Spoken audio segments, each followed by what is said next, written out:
Es la última sesión de Nos queremos vivas 3, las ideologías que no aman a las mujeres, contraofensivas de las nuevas derechas frente a la subversión feminista. Bueno, no hace falta que me presente porque ya nos hemos presentado varias veces, ¿no? Marisa, Nociones Comunes. Sí me gustaría recordar que, aparte de los cursos de Nociones Comunes, trabajo para la Fundación de los Comunes, que es una red de colectivos de la que forma parte Traficantes de Sueños y que, como el espacio de Traficantes de Sueños, se dedican a la producción un poco de discurso y de acción política, ¿no? Es una red a escala estatal. Para no perderme, os voy a poner este PowerPoint, que no imaginéis que va a ser una cosa sofisticadísima en la que... No, es una estructura para no perderme y así también vosotras, en caso de que yo me pierda, os podáis orientar. Vale, ¿cómo he organizado esta sesión? Pues en principio, viene un poco tirada por los pelos porque hasta ahora, como última entrega, digamos, de los cursos sobre violencias de géneros, de momento no sé si haremos ninguna más sobre esta cuestión y dedicada a la violencia física, a las agresiones directas, digamos, sí que nos apetecía terminar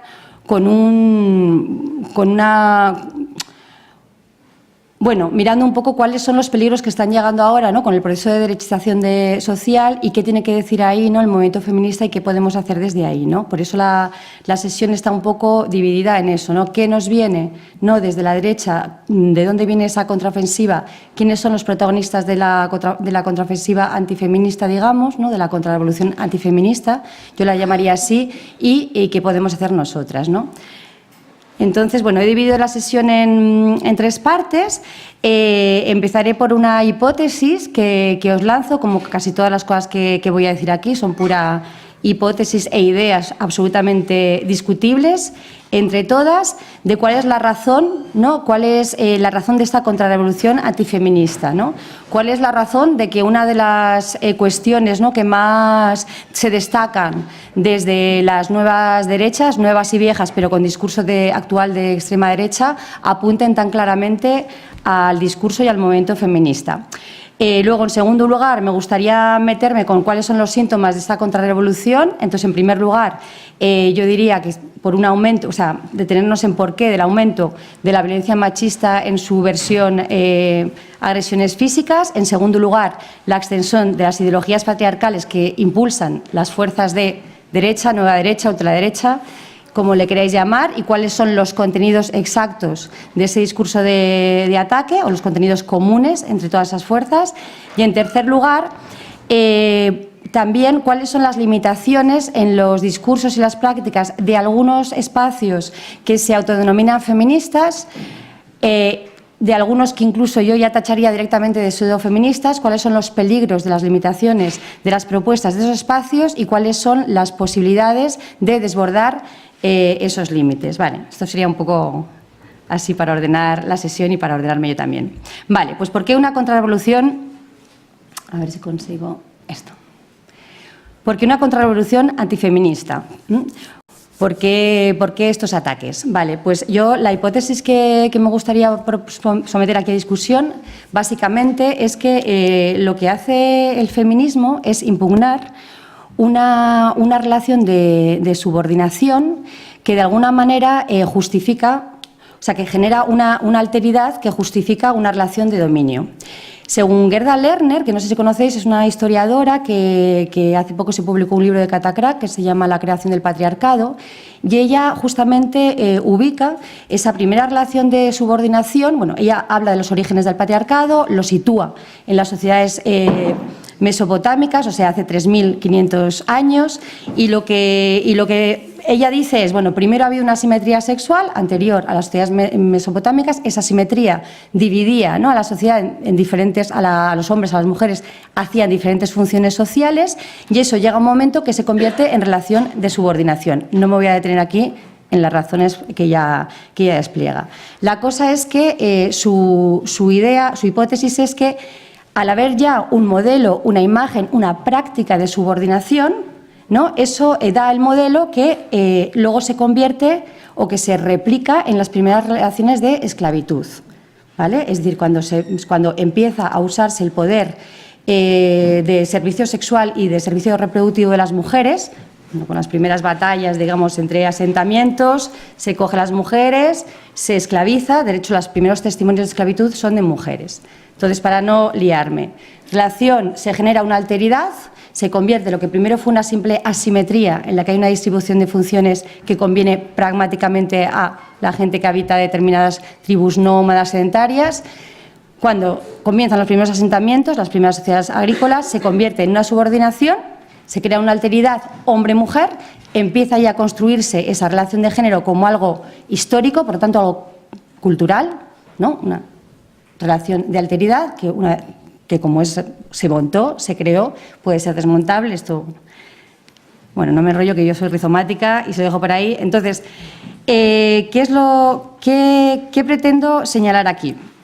Que esta construcción de alteridad, es decir, la diferencia como motivo no de alianza o no de construcción en común, sino como justificación de una relación de dominación, es consustancial como a las instituciones producidas y reproducidas por el patriarcado y es absolutamente funcional a la reproducción de la sociedad de clases y de razas. Es decir, que eso es lo que luego se replica en la creación de todos los otros posibles que se han ido generando para permitir, ¿no?, la sociedad que ahora se llama neoliberal, que es el capitalismo global y que de alguna manera funciona creando estas alteridades, estas divisiones que genera como diferentes relaciones de dominio y de subordinación que permiten, ¿no?, que nunca o que no sea muy difícil confrontar con lo que podría ser el enemigo común o el generador o el origen de todas estas desigualdades, ¿no?, que vienen detrás de las relaciones de dominio que, por supuesto, se generan para producir relaciones de producción.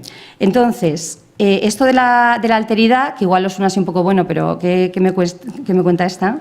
Hacen que sea muy característico de las fuerzas de las fuerzas políticas de ultraderecha ahora, que siempre suelen unir el ataque a la migración, el ataque al otro migrante o el ataque al otro extranjero o el ataque al otro musulmán con el ataque al otro mujer, aunque de manera más sofisticada en el caso de las mujeres. Por poner solo un ejemplo, porque luego ya voy a desarrollar más contenidos, en las propuestas, el gobierno de Salvini en Italia, que imagino que conoceréis, sacó hace poco un decreto que se ha venido a llamar decreto Salvini, aunque van a tener que cambiar de nombre porque va a haber muchos más decretos Salvini, por desgracia, que como sabéis tiene medidas que limitan, ¿no?, la protección o el acceso a derecho de los migrantes y que también favorece las expulsiones y, bueno, y muchas burradas más.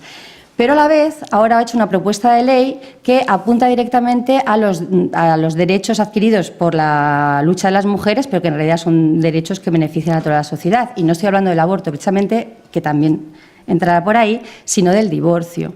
Entonces, ha hecho hace poco una propuesta de ley que ahí está en el Congreso italiano y a ver qué pasa con ella, que dice cosas como que, por ejemplo, cuando una pareja pide el divorcio, tendrá que someterse a una figura que se llama el mediador familiar y entonces durante 6 meses este mediador familiar pues hará unos, no sé, talleres, conversaciones para intentar que no haya esa ruptura de la unidad familiar, ¿no? Aparte, entonces, bueno, digo que para que veamos que por lo tanto estas dos cosas van a ir siempre unidas porque el problema es ese, ¿no? Digamos, desnudar o desvestir lo que es lo que hace el feminismo es desvestir como esa relación de alteridad, ¿no? O sea, que desmonta, digamos, al apuntar que eso es una construcción cultural y que es una construcción histórica, esas otredades que trata todo el rato de reesencializar y renaturalizar las fuerzas más reaccionarias, ¿no?, sociales y políticas. Bueno, esa sería la hipótesis, muy discutible, ya la hablaremos, a ver si da tiempo luego. Vale, en primer lugar, ya pasando directamente a los síntomas de la contrarrevolución antifeminista, la primera cuestión que quería abordar es el aumento de la violencia machista como agresión física. Vale, esto también es de alguna manera puramente especulativo, porque si nos hacemos las preguntas de si hay hoy realmente más maltrato, hay más agresiones físicas, hay más violaciones, hay más feminicidios que antes, es muy difícil de saber en realidad. ¿Por qué? Porque yo partiría como de dos premisas principales, ¿no? En primer lugar, la contabilidad, la estadística, es decir, desde cuándo y cómo y con qué criterios se está contando, qué se cuenta, qué no se cuenta. En todo caso, se haga como se haga, las estadísticas son muy recientes, entonces es muy difícil comparar con lo anterior, ¿no? Pero además hay una cuestión que es la percepción, ¿no?, subjetiva, tanto individual como colectiva, de qué es una agresión, ¿no? Y yo aquí, no sé si lo he puesto ahí, bueno, espera, es como tengo esto aquí. Vale. Había pensado, por no irme más lejos, en el ejemplo de mi abuela, ¿no? Entonces yo creo que mi abuela, que es una mujer que ya está muerta, debió de nacer hacia la primera o segunda década del siglo pasado. Seguramente, cuando tenía relaciones no consentidas sexuales con su marido, no lo vivía como una agresión, sino que lo pensaba y lo vivía y lo experimentaba como lo que debía ser. O sea, que difícilmente, aunque hubiera habido estadísticas en esa época, se hubiera podido contabilizar. Entonces, yo creo que hay que tener en cuenta estas dos premisas para pensar en cómo podemos decir si hay un aumento o no. En todo caso, mi hipótesis es que sí habría un aumento, más allá de los números y más allá de las percepciones. En primer lugar, porque creo que una vez que se pone en crisis el poder, la relación de dominio estructural, que eso hablábamos el otro día, lo de la violencia estructural, es decir, aquellas instituciones que usa el patriarcado para mantener de forma, digamos, subyacente la relación de dominio, pongamos, por ejemplo, el matrimonio, pongamos la división sexual del trabajo, o sea, eso que funciona sin hacer ruido, que funciona sin necesidad de recurrir a la agresión, es decir, que ejerce violencia sin que ésta sea evidente, simplemente latente. Cuando eso funciona, como funcionaba con mi abuela, no hace falta hacer agresiones, ¿no? No hace falta. Esto es como lo del poder del soberano, ¿no? No hace falta ejercer el poder de forma más como en forma de agresión y explícita. En ese sentido, bueno, había puesto, no sé si lo he puesto ahí, hay un ejemplo para distinguir un poco entre violencia y agresiones, que dice María Jesús Izquierdo, que yo creo que la aclara bastante, es que, por ejemplo, es una violencia que las mujeres en general tengan que recurrir de forma porcentualmente mucho más elevada a la jornada parcial, teniendo menos sueldo con ello y pudiendo tener, por lo tanto, unas opciones vitales muy distintas. Es una violencia porque tiene que ver con el no reparto de las tareas de cuidados entre mujeres y hombres, tiene que ver con la no socialización de las tareas de cuidados y tiene que ver con la violencia como básica, ¿no?, de la estructura patriarcal, pero no es una agresión. Entonces, mientras funciona, funciona. Cuando deja funcionar, ¿no?, entonces cuando reclamamos esos cuidados que sean repartidos o que sean socializados, o impugnamos, ¿no?, la división sexual del trabajo, o nos hacemos insumisas al matrimonio, o nos separamos porque las relaciones no nos satisfacen, ahí sí que llega el momento de ponerlas, ¿no?, a dar la patada tal, porque ya la cosa estructural, la violencia escondida, digamos, el sistema de dominio no está funcionando como funcionaba, ¿no? Esta sería como mi primera hipótesis. Y luego, la segunda razón por la que también creo que ha aumentado la violencia como agresión explícita, es porque a más violencia, bueno, cuantas más consecuencias claras, ¿no?, tiene la polarización social, ¿no?, lo sangrante, ¿no?, que se están volviendo las consecuencias del régimen de austeridad y del sistema económico que estamos padeciendo, ¿no?, pues más genera como un sistema, un régimen de guerra. Un régimen de guerra explícita, ¿no?, que eso lo cuenta muy bien Rita Laura Segato cuando estudia, ¿no?, cómo está creciendo dentro de en Latinoamérica, en los regímenes paraestatales de ejercicio de la violencia, ¿no?, esas bandas de guerra informales, y cómo se ensañan con los cuerpos de las mujeres. Esto lo cuenta muy bien cuando habla de Ciudad Juárez. Pero sin irme a la guerra explícita, es pensar en unos bandos armados que se enfrentan unos a otros, las propias consecuencias de estas políticas son generadoras de vida en guerra y de muerte, ¿no? Por poner un ejemplo también como que nos es familiar a todas nosotras, yo creo, que es la política de vivienda en este país. Como bien dice la APA, no son, cuando la gente se suicida, se tira por la ventana cuando le van a desahuciar, ¿no? No son muertes, son asesinatos. Y eso también tiene que ver, ¿no?, con este sistema económico que genera un régimen de guerra, y en ese régimen de guerra también las mujeres son de manera porcentualmente importante más afectadas que los hombres, ¿no? Por ejemplo, el tema de desahucios es una cosa bastante clara. Entonces, a la pregunta, ¿no?, ¿se produce en la actualidad más violencia, más agresiones, digamos, machistas?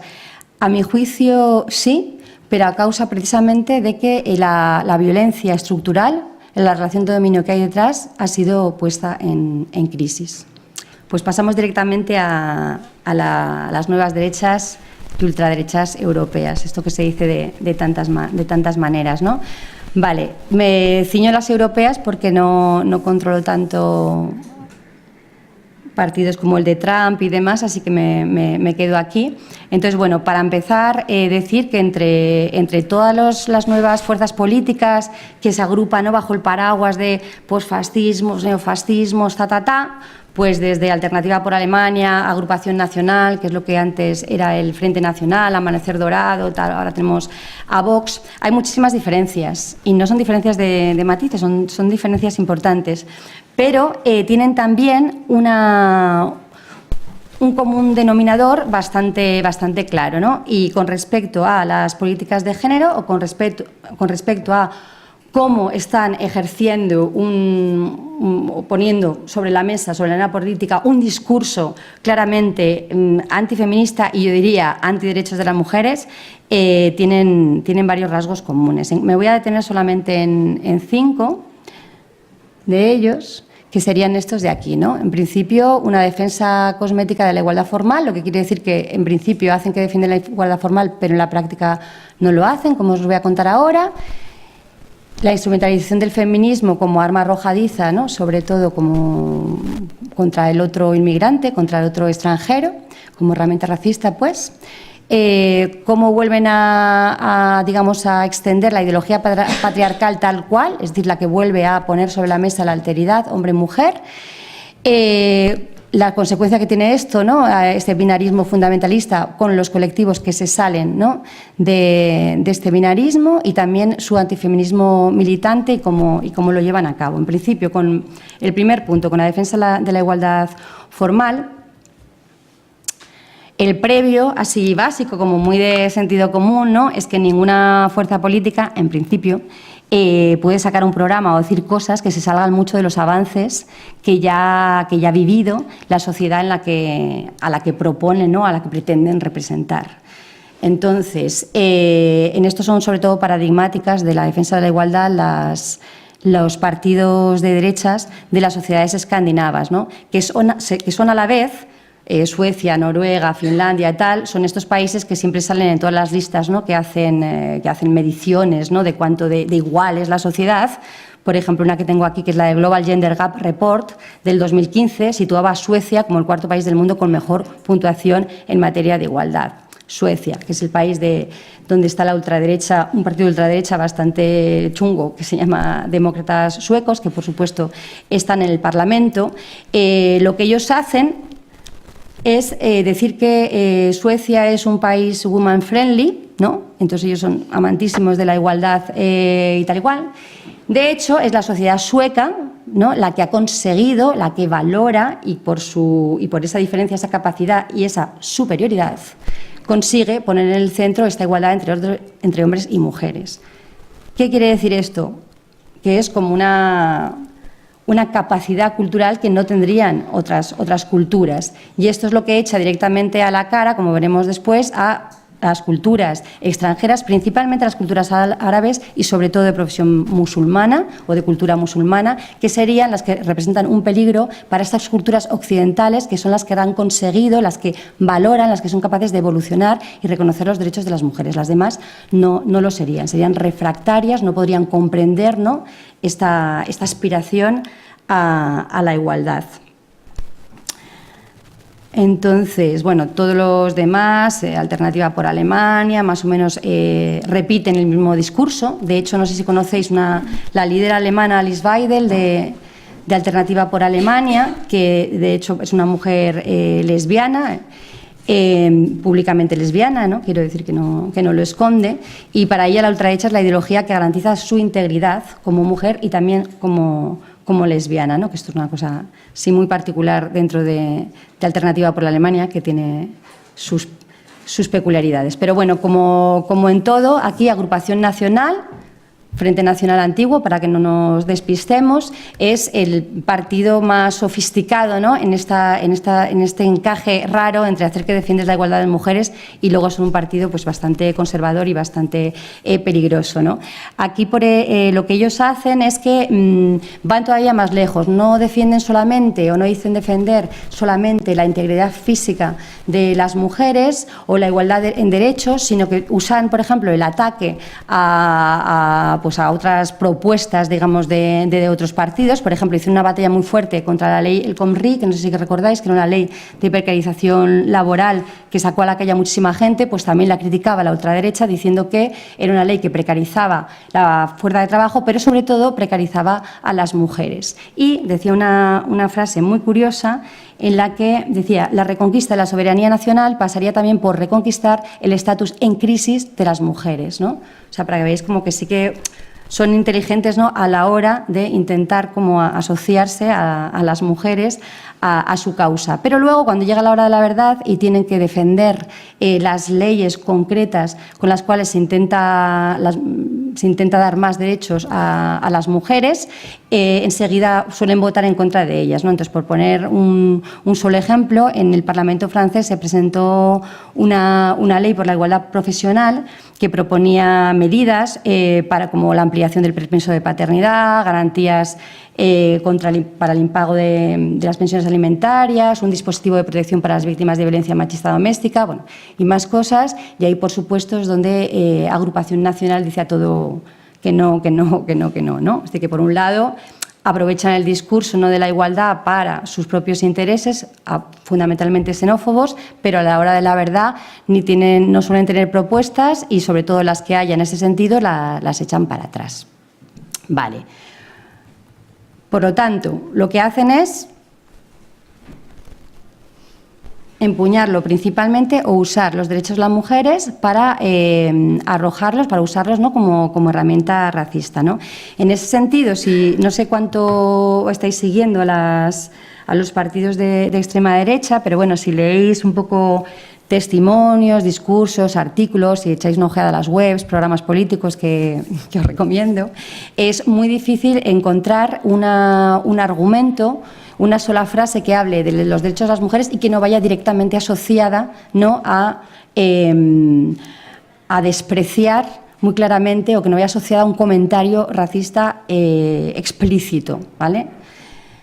Esto, vamos, os invito a que lo hagáis porque es bastante interesante. Entonces, por ejemplo, para Marine Le Pen, ella, digamos que, sabéis que va con esta imagen de mujer liberada, que trabaja, que no sé qué, y su discurso principal es que, bueno, Francia está viviendo un grave retroceso en los derechos de las mujeres, porque las mujeres ya no podrían pasear libremente por determinados barrios, porque se están jugando su integridad física, porque por determinados barrios tampoco pueden ir vestidas como iban, o no pueden ir vestidas libremente, Entonces, en este discurso lo que está diciendo, y no es que lo interprete, luego ella lo dice explícitamente en los tweets, o sea, no hace falta hacer mucha labor de traducción, lo que está diciendo es que los hombres de culturas no cristianas y los hombres de procedencia árabe, sean migrantes o no, porque la mayor parte de ellos son franceses, son agresores en potencia, son los agresores potenciales que hacen que sea difícil o que se haya hecho complicado pasear por determinados barrios.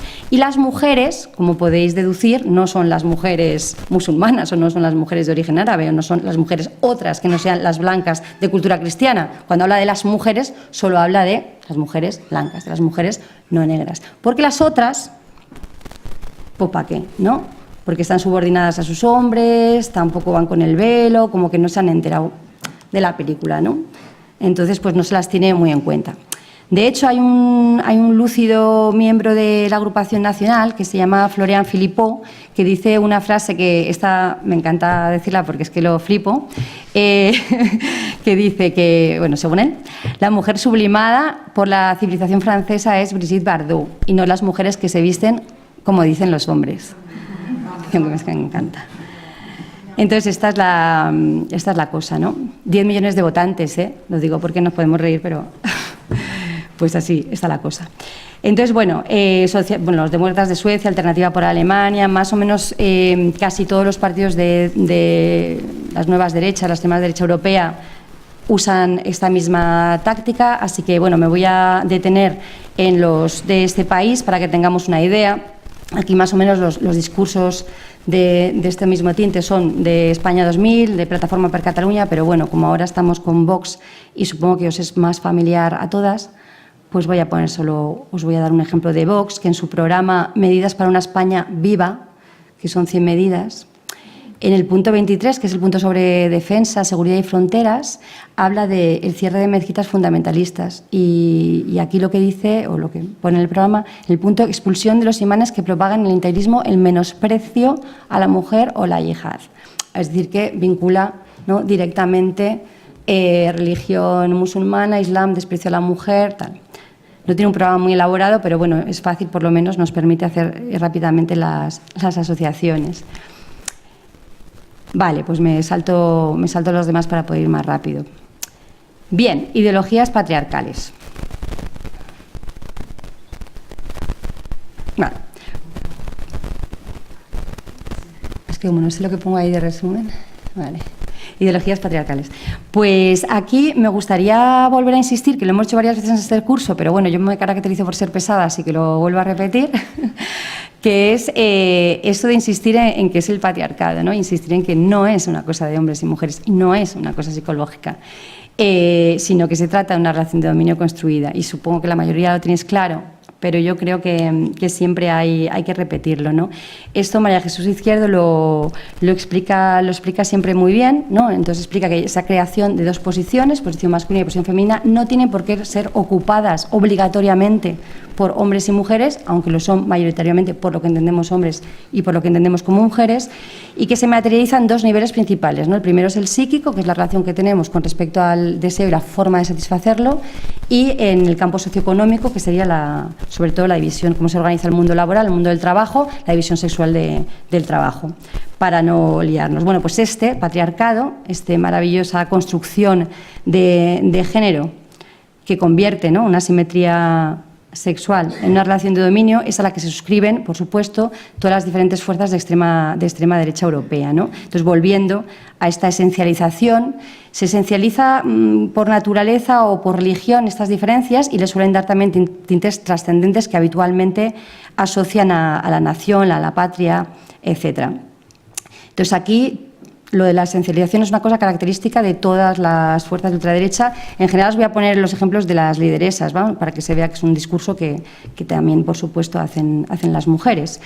Marine Le Pen, por ejemplo, nunca se le olvida decir que es madre, ¿no? O sea, la recuperación del papel de madre, la función social de la mujer, por supuesto, es ser madre y dar hijos a la patria, y aquí es algo que todas recalcan muchísimo, ¿no? O sea, Marine Le Pen siempre, ¿no?, dice que ella, sobre todo, es madre.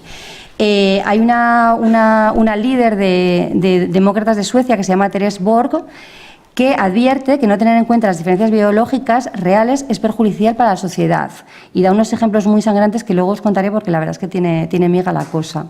En Alternativa por la Alemania, AfD, Andreas Bild habla de la raza en peligro. Atención, ¿por qué?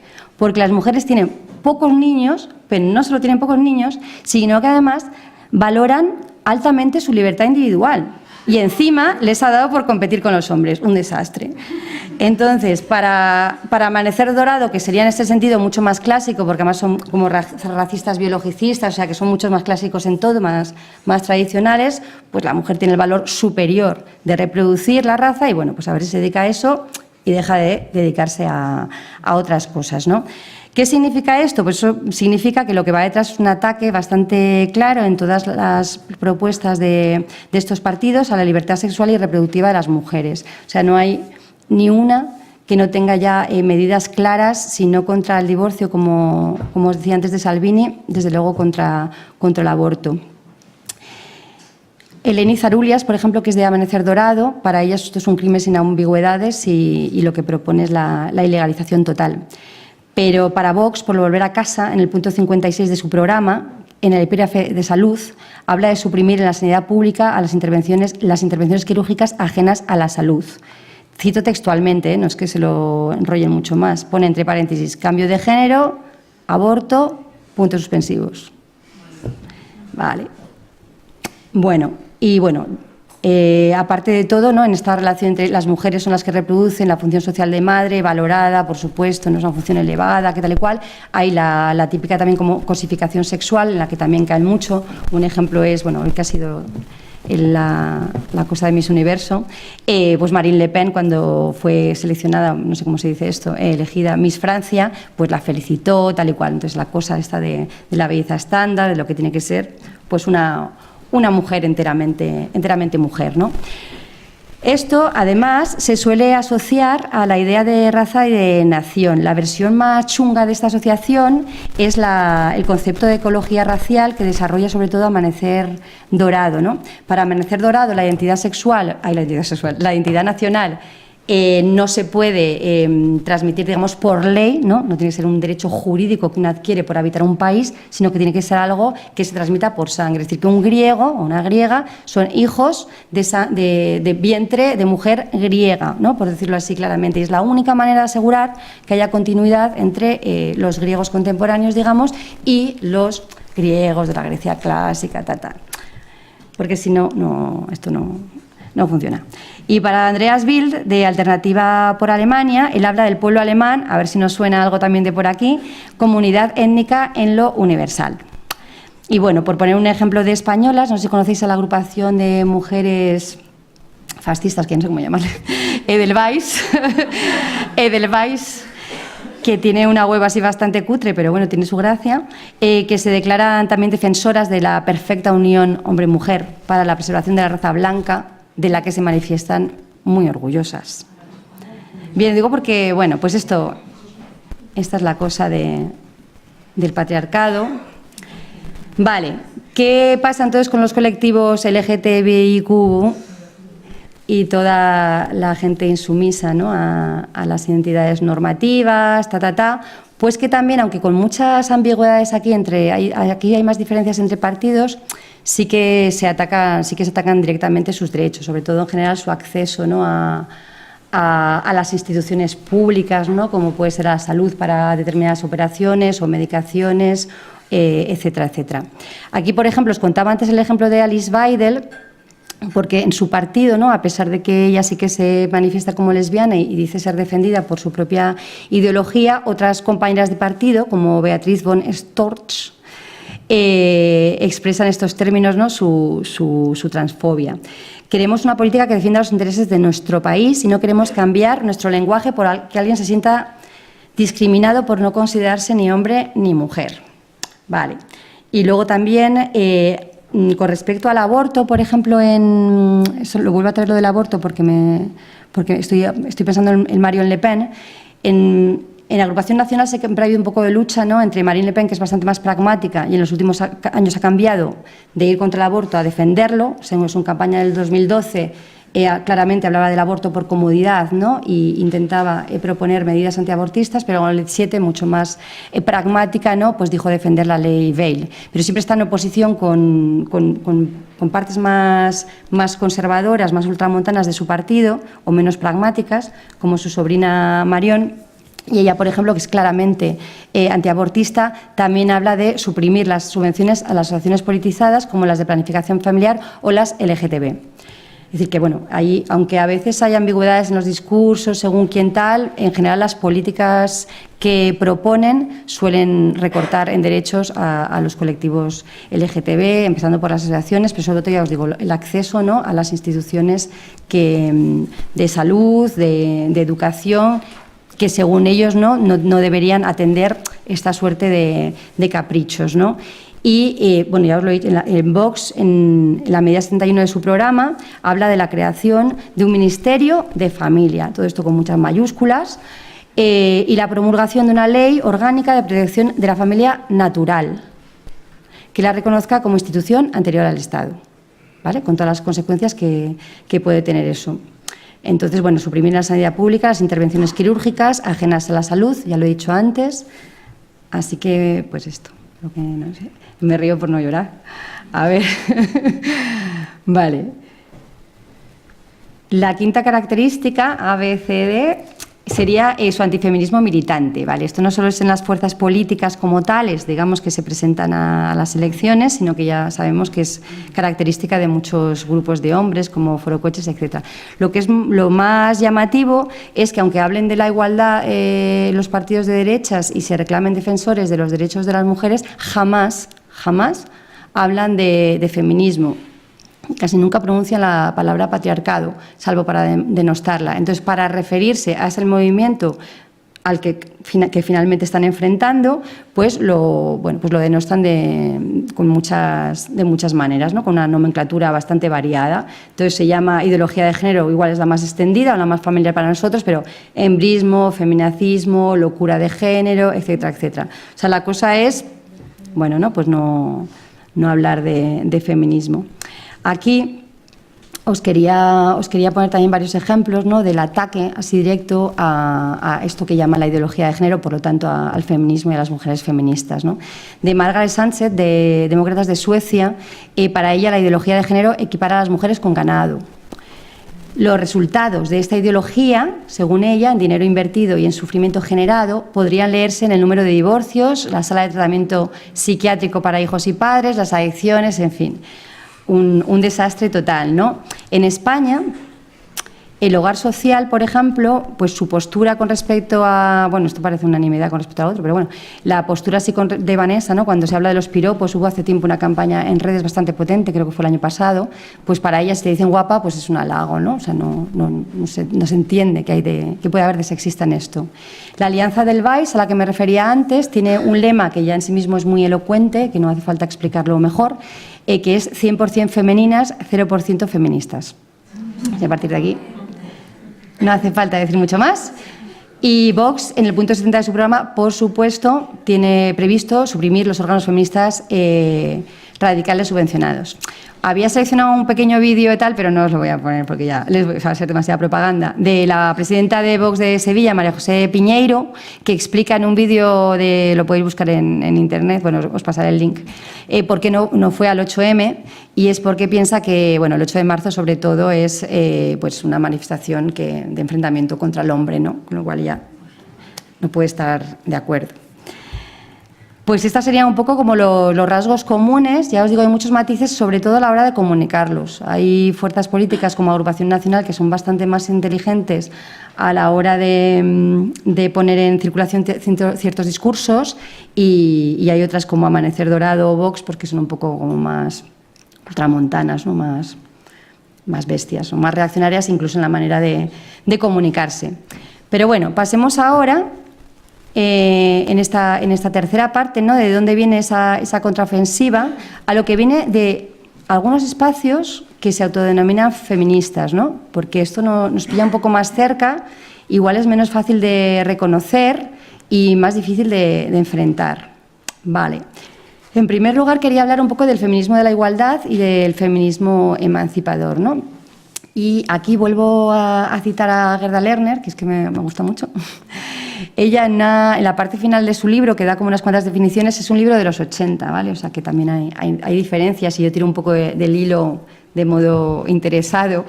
Ella hace una diferencia entre lo que ella llama el feminismo de los derechos, en realidad no lo llama feminismo de la igualdad, y el feminismo emancipador.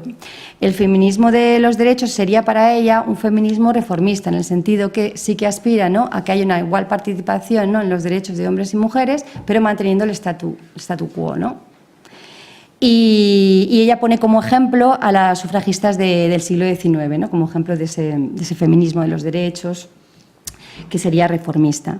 Y lo antepone a lo que ella llama el feminismo de la emancipación, ¿no?, que para ella es un feminismo que buscaría la libertad frente a las restricciones opresivas que impone el sexo, que buscaría la autodeterminación y que buscaría la autonomía. Vale, yo aquí tirando un poquito, o sea, del contenido, porque creo que algunas cosas que pienso yo, no sé si las quería expresar ella así, yo creo que esto es parangonable, el primero, el de derechos, con el feminismo de la igualdad, o socialdemócrata, y el segundo con el feminismo transformador o, yo diría, directamente anticapitalista, ¿no? Esta segunda opción es más radical que la anterior porque, ya digo, la primera no impugna la propia construcción de alteridad. impugna la relación de subordinación, pero en la medida que no ataca esa construcción artificial de hombres-mujeres, va a dejar siempre fuera, ¿no?, o tiene el peligro de dejar fuera otras producciones de alteridad, ¿no?, que serían subordinadas o al menos a las que esta primera relación de subordinación podría dar ejemplo, ¿no? Mientras que el feminismo transformador ataca ese statu quo de ese orden, digamos, de la alteridad subordinada, y en esa medida yo creo que es potencialmente mucho más transformador. Transformador según el contexto, ¿no?, la época y lo que le rodea, es capaz de llevarlo más lejos, ¿no? Pero bueno, a día de hoy, desde el feminismo que yo llamo anticapitalista, las propuestas que ya hay, ¿no?, sobre la mesa me parece que son no solo las más transformadoras desde el feminismo, sino las más transformadoras en general desde lo que se está proponiendo, desde los movimientos sociales de base en todo en general, ¿no? O sea, no solo para ni por el feminismo o por las mujeres. En primer lugar, bueno, voy a decir solo 5 propuestas que me parece que son muy importantes para ver, ¿no?, cómo pudiéramos traducirlas y aterrizarlas en lo concreto, ¿no? La famosa frase de poner en el centro la vida, ¿no?, que sí que significa poner en el centro el planeta y a sus habitantes frente a la acumulación de capital. Esto tenemos que ver en cada lugar, en cada momento, en cada propuesta, cómo se traduce, ¿no?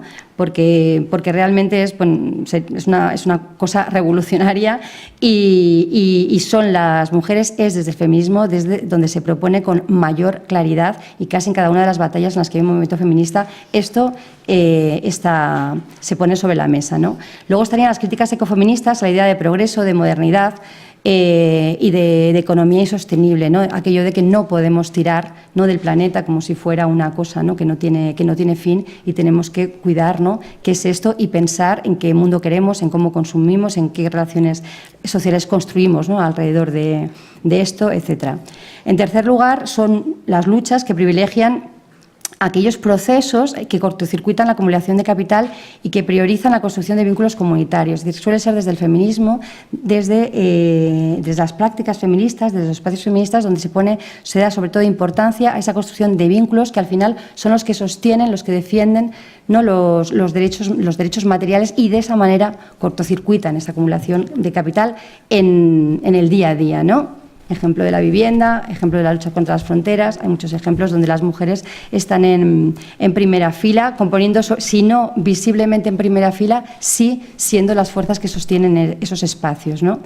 En cuarto lugar, el feminismo anticapitalista también antepone la autonomía de las luchas frente a su representación, que me parece que también es algo bastante importante, sobre todo en estos días, ¿no?, de apuesta institucional, ¿no?, que es lo que priorizamos. Y también supera de alguna manera, o algunas de las propuestas desde este feminismo, las luchas que simplemente se detienen en los horizontes estadocéntricos. Lo que quiero decir con esto es que el único modelo que hay no es reproducir las instituciones del Estado o las instituciones públicas, intentar hacerlas mejor porque hay gente que es más maja y lo va a hacer un mejor trabajo, sino que se piensa en otros modelos, ¿no?, de convivencia, en otros modelos de relaciones, en otros modelos de hacer sociedad y de hacer política que no pasen por el modelo de Estado que ya tenemos y que, como ya conocemos, genera muchos problemas también por sus instituciones patriarcales, entre otras cosas, ¿no? Bueno, esto queda así un poco abstracto, pero no me da tiempo de desarrollarlo, pero sí que quería como lanzar esas ideas.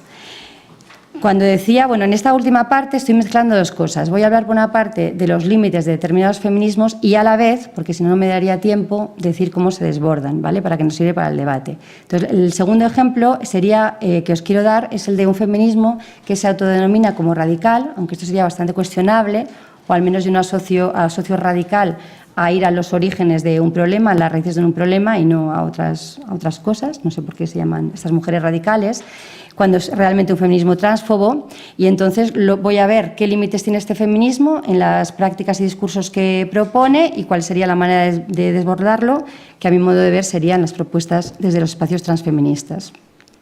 Vale, ¿quiénes son estas feministas radicales? No sé si tenéis familiaridad. Todas. Vale. Bueno, esto es algo que nos viene del mundo anglosajón. Hay un sector del feminismo que, bueno, en principio se autodenominan como TERF, Trans-Exclusionary Radical Feminism, y abogan por un sujeto feminista limitado a las mujeres cis. Esto también lo controlamos, ¿no? Lo digo, es que como no os veo, para no decir nada que ya sepamos. Bueno, pues esto que parece que todas estáis tan al día, entonces sabréis que aquí ha habido también una discusión sobre el tema a raíz, bueno, al menos cuando yo más me he enterado de la discusión, que igual me he enterado muy tarde, de un artículo de Luisa Posada que se llamaba El sujeto político feminista en la cuarta ola, ¿no? Y ahí ella decía una frase que me llamó mucho la atención, que decía: no podemos dejar que se nos quiera usurpar el sujeto de las mujeres precisamente ahora, cuando la lucha feminista más necesita de un sujeto fuerte. Vale, entonces, no sé, a mí esto me llama mucho la atención porque pienso, ¿qué razón puede llevar a intentar sustraer, ¿no?, capacidad de composición y de fuerza al movimiento feminista en vez de tratar de ampliarla? Y a mí, por lo menos, me resulta muy problemático, ¿no? Entonces, especulando, a mí lo único que se me ocurre serían como 3 razones, ¿no? Por una parte, la de un fundamentalismo igualitario, por otra parte, el miedo a la pérdida de poder, y en tercer lugar, el pensar la diversidad como una debilidad en vez de pensarla como una fuerza, ¿no?, como una fortaleza. Con fundamentalismo igualitario me remito a lo que ya he dicho antes, ¿no? Una vez que la igualdad entre hombres y mujeres la ves solamente como igualdad en derechos, pero no atacas directamente la generación de esa construcción artificial del binomio, pues bueno, ¿no? Como que no cambias mucho más, te detienes en eso y defiendes sobre todo eso, caiga quien caiga. En este caso, caigan todas las personas que se salen del paraguas, digamos, que engloba todo lo que, voy a decirlo queer, para no extender, ¿no?, toda la sigla de manera infinita. Esto tiene unas consecuencias materiales muy claras, porque no es una cosa de discurso. Las TERF, por ejemplo, en Estados Unidos sí que luchan y abogan muy fuertemente y iba a decir radicalmente, pero no lo quiero emplear así, porque las personas trans no accedan a los derechos, a la sanidad pública, ¿no?, para ningún tipo de cuestión, o sea, y a otros derechos como de servicios sociales, etcétera. Es decir, que es a gente que directamente excluyen del acceso a derechos, ¿no? No solamente que no vengan conmigo a la mani, sino que la cosa es bastante grave. El miedo a la pérdida de poder. Bueno, pues yo sí que creo que ahora es un momento bastante potente, no sé si es la tercera o la cuarta ola, pero en todo caso es un momento muy potente, ¿no?, del movimiento feminista. Y bueno, pues bueno, hay gente que tiene determinadas, yo qué sé, pues alcanzado pues, o puestos institucionales o yo qué sé, o ahora, mira, más allá de eso, como ahora tiene capacidad, ¿no?, de recorrido, decir cosas o discusiones desde el ámbito feminista, que antes nadie hacía caso, ¿no? Ahora sí, puedes ir a debates, puedes participar, puedes escribir en diarios, ¿no? Los periódicos están, ¿no?, como esponjas deseando que se escriban cuestiones desde perspectivas feministas, y entonces ahí sería pues un no querer repartir también, ¿no?, como ese lugar de poder, en el buen sentido de poder, o sea, de poder cambiar las cosas, de poder decirlas, de poder proponer, de poder tener incidencia en las políticas públicas. Pues eso, igual hay personas que les da más miedo repartirlo, tienen más problema con repartirlo, ¿no? Y luego también el pensar la diversidad como debilidad, que yo creo que esto lo expresa muy bien Luisa Posada, ¿no? En vez de pensar que esa complejidad, ¿no?, de sujetos que se sublevan a las categorías hombre-mujer, en vez de pensarlo como fuerza, como alianza, ¿no?, como que se recoge mucha más propuesta ahí, como en vez de pensar la complejidad, digamos, ¿no?, como algo que impulsa y da más fuerza a tu batalla, pues lo piensan como debilidad, ¿no? Que es una cosa bastante conservadora, ¿no?, porque es como si pensamos la idea esta clásica de la izquierda, ¿no?, del sujeto obrero, pues como los sujetos pues son hombres, los de la fábrica, esa cosa que ya no funciona. Pues con el sujeto feminismo pensar también esta cosa como más antigua, de homogeneidad, de unidad, que digamos que se saltaría, ¿no?, se pasaría por el forro toda la complejidad que ha ido surgiendo, emergiendo y haciéndose fuerte precisamente, entre otras cosas, al movimiento feminista y al movimiento de impugnación de la alteridad de género, ¿no? Vale. Tercera limitación, ¿no?, que provendría para mí de los espacios también autodenominados feministas blancos, ¿no?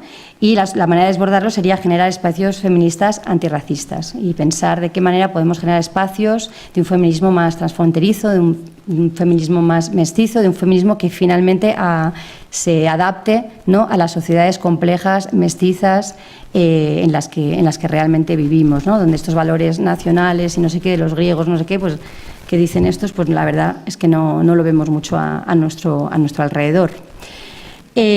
Aquí yo no creo, la verdad, bueno, no conozco al menos ningún espacio feminista blanco que hoy en día, ¿no?, se declare desde ahí o se autodefina desde ahí, pero sí es verdad que tenemos que hacer muchos más esfuerzos compositivos para que la realidad de esos espacios no sea, ¿no?, de esa blanquitud, y con blanquitud no me refiero solo como al color de piel, ¿no? Entonces, por recordar a una teórica feminista negra de los 80, pero que creo que un poco da en el clavo, ¿no?, cuando habla de que si no tenemos en cuenta, ¿no?, como esta relación de poder, ¿no?, construida desde la alteridad, desde ese otro creado con la raza, ya son las 8.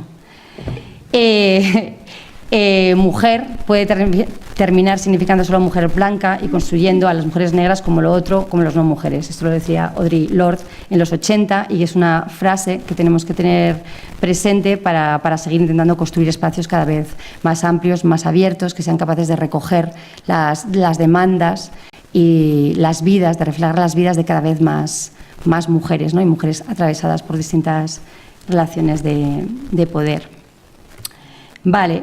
Feminismo de la representación y feminismos autónomos, pues aquí un poco como ligado a lo anterior, y ya me tocó terminar, pero termino ya rápido.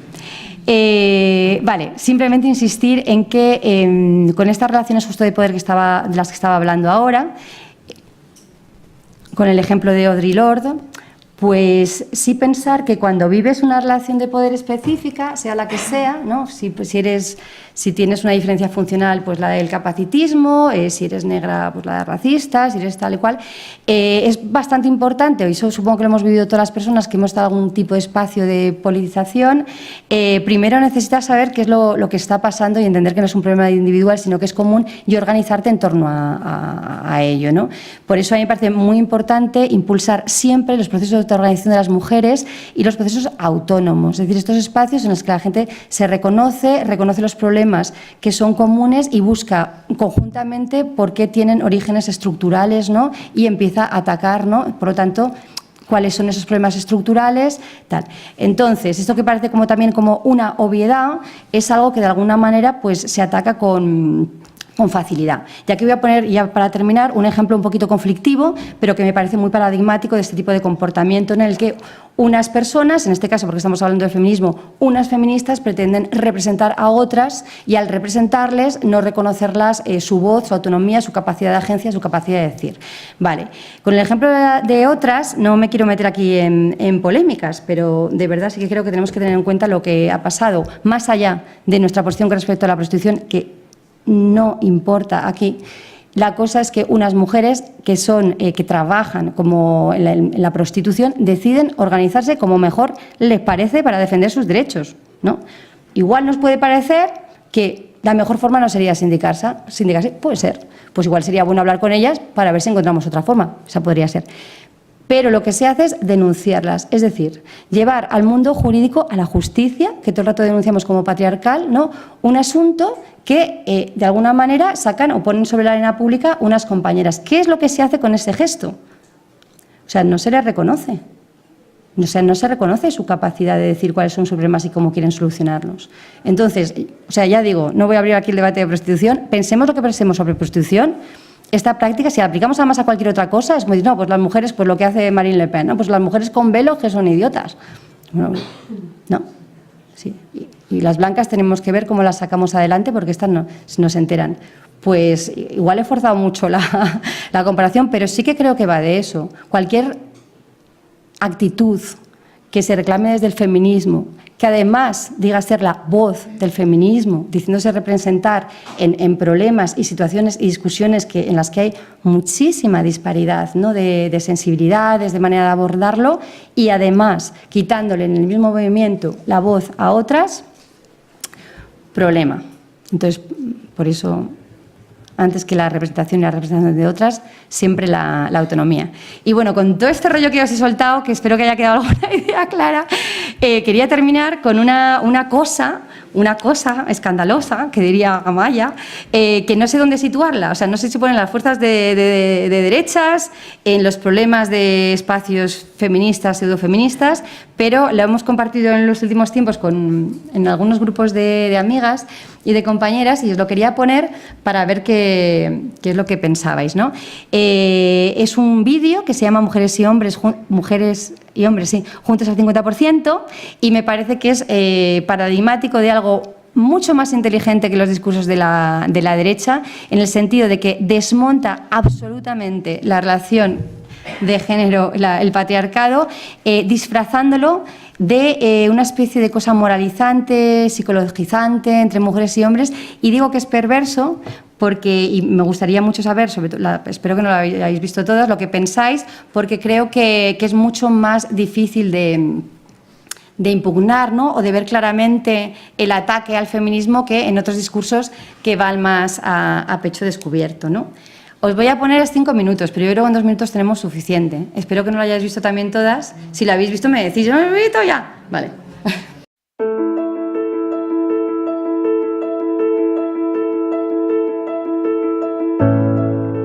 I am a woman.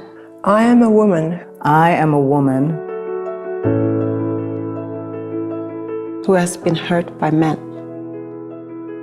Our wounds need to be seen and to be healed. I am a woman who has hurt men. who has hurt men. Who has hurt men. Who has hurt men.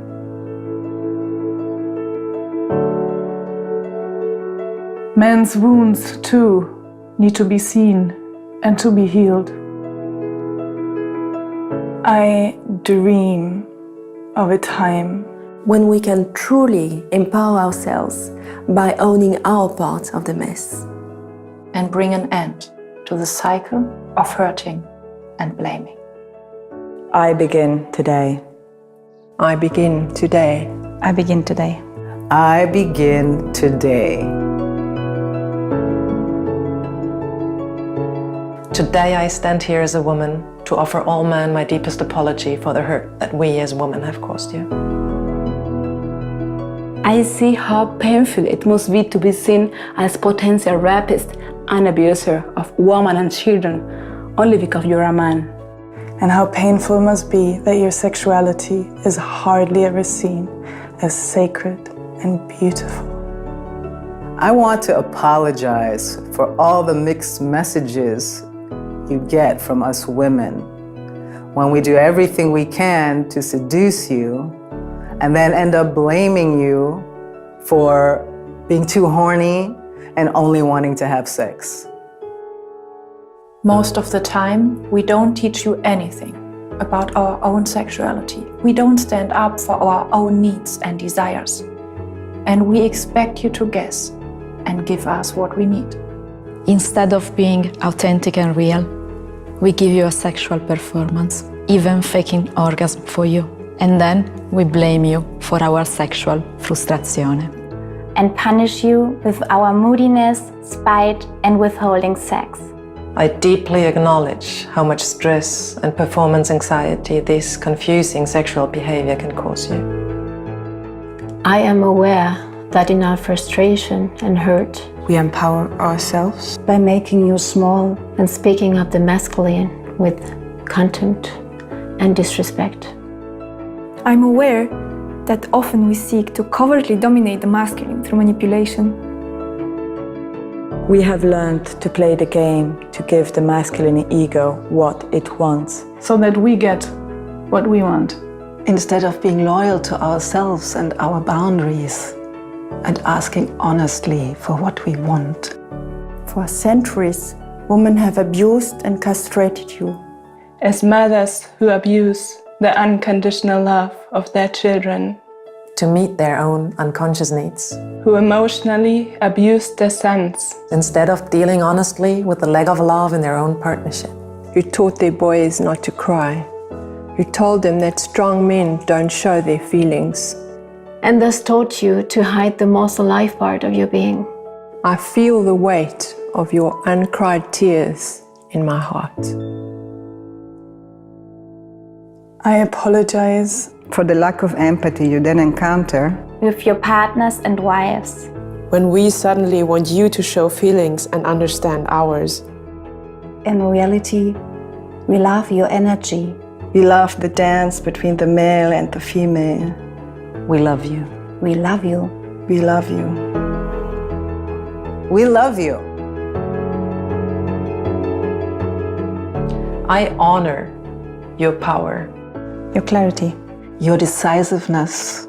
And focus. And I honor your vulnerability. Your tenderness and pain. I honor your courage to be there with both. That is what truly attracts me.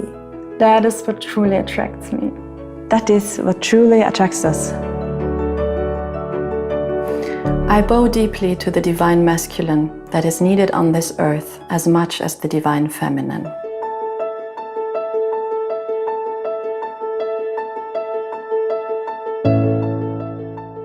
We want to commit today to supporting each other as sisters in being more conscious in our relating to men. We wish to dissolve the destructive patterns between us so that we all, both men and women, can unite with awakened love and power. Let us invite the balance and peace on earth we all so deeply deserve.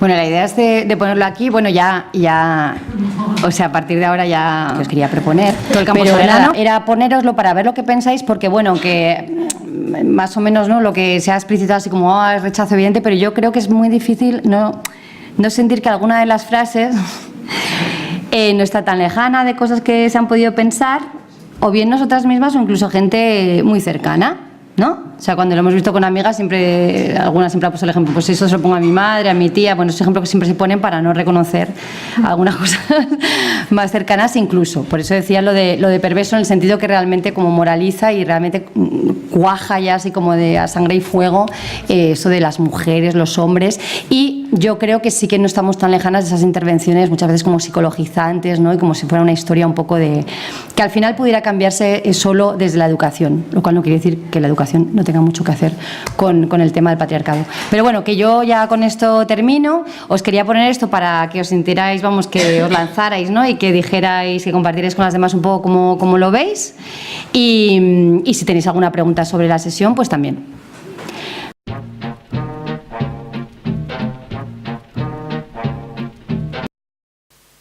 Agradezco mucho tu recorrido y tu presentación con tantas cosas abiertas para pensar, ¿no? La verdad es que me ha parecido muy chulo cómo lo has organizado. Pero en la parte final ha habido algo así que también me ha resonado un poco por esa historia también además que es algo que me inquieta, así, ¿no? La discusión entre los feminismos, las discusiones que están proliferando, los ataques, la confrontación, que a mí es algo que me da mucha pena, me duele mucho, y a veces como que tengo la sensación que en este debate casi pensamos más en el otro feminismo como nuestra parte opositora que en el patriarcado en sí, ¿no? Quería un poquito que me contaras así tu versión, ¿no? Feminismo radical versus el feminismo tránsfobo, quizá me parece que es como generalizar un poco el concepto no sé, a ver cómo lo explico. Creo que el feminismo radical va mucho, no siempre es tránsfobo, que me parece que hay como que no sé, hay autoras dentro del feminismo radical que me parecen súper potentes, que han, no sé, la lucha ahí en la visibilización de la dominación, todo lo que tiene que ver con la violencia sexual, en un montón de cosas, me parece muy potente. Entonces ahora, hacer equivalente al feminismo radical al feminismo tránsfobo, como que me parece que solamente responde quizá a un sector de algunas feministas que se pueden llamar radicales. No, pues si lo podrías un poquito aclarar un poco, o cuál es tu visión, porque la verdad es que me duele mucho cuando veo un poco a veces, ¿no?, en los artículos y tal. me pasa cuando oigo también a los otros sectores, ¿sabes? A los otros artículos muy críticos con la inclusión más amplia del sujeto político del feminismo, también es algo que... Entonces, no sé si te parece a ti que es posible como llevar a una confraternización, una armonización, o hacia dónde te parece a ti que puede ir el movimiento feminista o los movimientos feministas, o si es posible que tengamos un camino más común. Bueno, en primer lugar, felicitarte, Marisa, por tu exposición. Y a mí sí que me ha surgido una duda cuando yo he leído, por ejemplo, a las feministas marxistas con toda la cuarta ola, por decirlo así, la Judith Butler, la Teresa Lauretis y esta gente, cómo sus intereses son diferentes desde un feminismo del materialismo o de la igualdad, y a mí siempre me surgen dudas, ¿no? Las dudas que me surgen es que creo que el feminismo hay que tener en cuenta varias categorías para analizarlos. Una categoría para mí muy importante es la clase social, otra es el tema de raza o etnicidad, otra es la diversidad y otra es el lenguaje. Yo, como dice la compañera, a mí cuando hablan de empoderamiento de las mujeres me da repelús porque me suena el empoderamiento que responde a un lenguaje y a una ideología de patriarcado y una ideología de derechas. Y tengo toda la justificación. Y luego otra, en eso a lo mejor sé menos, Marisa, te quería preguntar, cuando se habla de ecofeminismo, lo que yo he leído, que a veces hacemos versus afrofeminismo y a veces se nos olvida todas las mujeres y en la defensa de la tierra, del movimiento indígena, las mujeres, el feminismo comunitario en Bolivia, cuando salen a la calle con todo el tema del gas natural y cosas como que estas mujeres indígenas de defensa de la tierra y de sus derechos a veces se nos pasan así un poco, y por eso, como tú tienes mucha más experiencia, a ver si... Y también me surge ahora una duda, leyendo yo cosas del movimiento ahora Me Too, de la alfombra roja y tal, de lo que está pasando, ¿no? Que han denunciado, que no sé qué. Claro, yo me cuestiono cosas, ¿no? Y digo, desde la diversidad tendremos que sumar, pero aquí tienen que haber ejes comunes. Pues bueno, en primer lugar, muchas gracias. O sea, yo básicamente os propongo cosas para pensar juntas. No, es que parece que lo de estar aquí, es porque hay una cámara, tiene que salir luego tal, y una parece que está elevada y parece que sabe más. Pero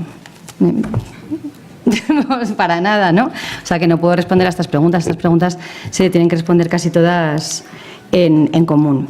Pero bueno, por lo que decías de las confrontaciones, claro, igual esa parte la he comunicado mal porque me interesa era a la vez como ver qué problemas hay con determinados discursos y ver qué hacer justamente para desactivar que esos discursos se conviertan en lugares de sustracción, lugares de confrontación, ¿no? y que impedirán como la agregación que todas necesitamos, ¿no? O encontrar puntos comunes, que no quiere decir buscar ningún tipo de unidad rara ni nada de eso. Entonces igual por ahí he caricaturizado un poco las posiciones, pero cuando digo, por ejemplo, un espacio feminista blanco, no digo que exista como tal, ¿no? Un espacio feminista blanco racista no existe. Digo que todos los espacios feministas pueden caer, ¿no?, en esa falta de capacidad igual de composición que tendremos que pensar cómo la hacemos entre todas. Con el feminismo radical, entendido como feminismo TERF, es que para mí el feminismo radical no es eso, claro. O sea, yo cuando hablo de radical para mí es feminismo anticapitalista, pero yo qué sé, veo que hay otras maneras de entenderlo radical. Hablo porque ellas se autodenominan radicales, ¿no? Transexclusionario y radical feminismo.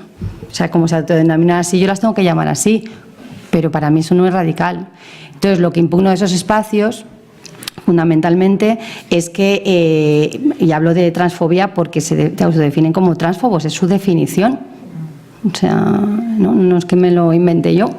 Entonces, y esa definición y esa exclusión y esa transfobia viene justamente de pensar que el sujeto feminista no puede ser más complejizado que volver pues a las mujeres, ¿no? Hay hombres, pero no, como mujeres, ¿no? Y de alguna manera yo creo que es claramente una naturalización, también una esencialización de aquello que todo el movimiento feminista, la lucha contra el patriarcado, entiendo, quiere deconstruir, ¿no? Y ahí es donde, que no sé si hay... Pero luego, vamos, que coincido contigo y en general con las otras intervenciones que habláis de cómo agregar, o sea, que yo creo que ese es justamente nuestro reto, ¿no?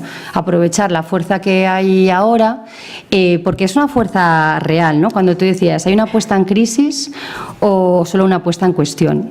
Yo quiero pensar que sí que es una puesta en crisis, porque, pues no sé si vosotras lo estáis viviendo así, yo no sé, nunca he ido, yo qué sé, pues a 8 de marzo con gente tan joven, pero sobre todo nunca he vivido esta sensación de que en la arena política, pero no digo la arena solo institucional, no digo en los parlamentos, digo en cada pequeño grupúsculo de barrio, digamos las propuestas que vienen desde el feminismo, ¿no? O cuestiones de prácticas muy usuales en grupos de mujeres, ¿no? De repente, pues con bastante naturalidad, ¿no? Se proponen, ¿no? se les da importancia, no se cuestionan, o sea, ahí hay mucho de ganado, ¿no? Y yo creo que eso lo tenemos que valorar, aparte del tema internacional. No digo que antes no hubiera conexiones entre grupos feministas de diferentes países, pero coordinar los lemas, ¿no? E incluso el formato de los 2 últimos 8 de marzo es una cosa muy potente, ¿no?